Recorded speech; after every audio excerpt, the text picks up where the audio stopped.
Hi friend, সবাই কেমন আছো? আশা করি সবাই ভালো আছো, সুস্থ আছো। আমিও ভালো আছি। তো গুড মর্নিং সবাইকে। তো আজকে আবার একটা নতুন মিনি ব্লগ নিয়ে হাজির হলাম। মানে এই ভিডিওটা কালকেই করেছিলাম, কালকে সানডে। তো কালকে আমি সময় পাইনি দিতে। আস্তে আস্তে আমরা এক জায়গায় ঘুরতে গিয়েছিলাম। তো সেখান থেকে আস্তে আস্তে অনেকটা লেট হয়েছিল। তো প্রচণ্ড টায়ার্ড ছিলাম, তাই আর রাত্রেবেলার ভিডিওটা আমি আপলোড করতে পারিনি, তোমাদের দিতে পারিনি। তাই আজকে সকাল সকাল তোমাদের ভিডিওটা দিচ্ছি। তো এই যে আমরা রেডি হচ্ছি, আমরা যাব আজকে একটু ঘুরতে যাব। ঘুরতে মানে কি, একটা ইনভাইট আছে, তো ইনভাইটের ওখানেই যাব। মানে ইনভাইট মানে কি, পূজাটাতে যেন শ্রাবণ মাস শিব পূজা, তো শিব পূজায় একটা ইনভাইট আছে, সেখানে আমরা যাব। তো আমাদের মানে আমার জামাইবাবু ওর বন্ধুর বাড়িতে, তো আমাদের যেতে বলেছে, তাই দিদি জামাইবাবু এসেছে, তো সবাই মিলে একসাথেই যাব। তো এদিকে প্রচণ্ড গরম ছিল। তো আজকে দুপুরবেলায় প্রোগ্রাম হঠাৎ করে জামাইবাবু বলছে ফোন করে, চল আজকে তো রবিবার, আজকেই কোথাও ঘুরতে যাবি না? তো আমি বলছি এত গরমে আর কোথাও ঘুরতে যাব না।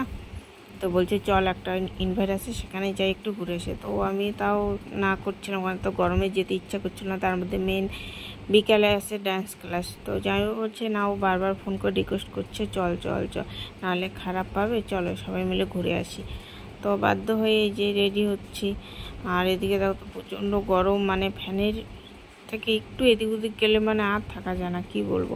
তো জামাইবাবু আসলো, তো বললাম কি কিছু খাওয়ার কথা, তো বলছে না, চা খাবে এই গরমের মধ্যে। চা মানে আমাদের বাড়িতে সবসময় চাটা খুবই চলে, চার নেশা। তো আমি এই যে রেডি হয়ে, না আমি চাটা বসিয়ে দিই। তো চাটা বসিয়ে দিয়েছি। আর গরমে মানে ড্রেস পরেছি, মনে হচ্ছে না আর যাবই না, যেতে ইচ্ছা করছে না। মানে বিশেষ করে এতটা গরম পড়েছে, আর কি বলবো। যখন বৃষ্টি হয় তো একবারে 1 মাস 1.5 মাস বৃষ্টি হবে, আর যখন গরম হবে তো প্রচণ্ড গরম হতেই থাকে, মানে কি বলবো। আর আমাদের ঘরটা এত ছোট, মানে কি বলবো, গরম মানে তোমরা এখানে যদি কেউ আসা থাকতেই পারবে না, এতটা গরম। মানে ফ্যানের হাওয়া চলছে না, মনে হচ্ছে যে সূর্যের তাপের হাওয়া, মানে এই অবস্থা। রাত্রের পরে তো ঘুমাতেই পারিনি, এর আগের রাত্রেও ঘুমাতে পারিনি, কারণ এত কারেন্টের লোডশেডিং হয়েছিল। তারপরে আবার আজকে এই যে, তো কাজ করে সারাদিন আর একটু রেস্ট করতে পারলাম না। মানে আমার শরীরটা চলছে না। গরমের মধ্যে তো এমনি শরীরটা খুবই টায়ার্ড লাগে, কাজ করো আর না করো, তবু এরপরে দেখো যেতে হচ্ছে। ইচ্ছা করছে না, কিন্তু তবু যেচ্ছে। মেয়ে তো পুরো বলতেছে, মা তুমি যাও, আমি যাবো না, আমার ডান্স ক্লাস আছে। তো আমি বলছি দূর, বাদ দে, আজকে সামনের সপ্তাহে আবার করে নিবি, একদিন বাদ দিলে কিচ্ছু হবে না। তো এইভাবে বলে মেয়েকে রেডি করাচ্ছে। এদিকে দিদিকে বলছি যে তাড়াতাড়ি রেডি হয়ে নেই, কারণ যেতে হবে যখন, কারণ যাব অনেকটা দূরে, কারণ যেতে হবে অনেক দূর, যেতে প্রায় 1-1.5 ঘন্টা লেগে যাবে। আবার ওদের বাড়িতে তো গিয়ে আসা যাবে না, একটু বসবো, গল্প সল্প করবো, তারপরে প্রসাদ টসাদ নিব, নেওয়ার পরে তারপরে তো আবার আসতে হবে এতটা রাস্তা। তারপর দিদিদেরকে আবার ছাড়তে হবে, ছাড়ার পর ওদের বাড়িতে ছাড়ার পরে তারপরে আমরা বাড়িতে আসবো। তো আমরা অনেকটা লেট হয়ে যাবে। তো এখন বাজতেছে প্রায় 5টা 5:30 বাজছে। মানে তাও দেখো বাইরে কত রৌদ্র তাপ, কত গরম, মনে হচ্ছে দুপুর, কিন্তু কিচ্ছু করার নেই। এখন যখন রেডি হয়েই যাচ্ছি, আর কি করব। এবার দিদি বলছে ও শাড়ি পরবে, আমি বলছি তুই পর, আমি গরমে শাড়ি পরবই না বাবা, শাড়ি পরে এতক্ষণ থাকা আমার পক্ষে সম্ভব না। তো ওদিকে বলছে ঠিক আছে, একটা হালকা শাড়ি পরে নিই, কারণ পুজো বাড়ি যাবে।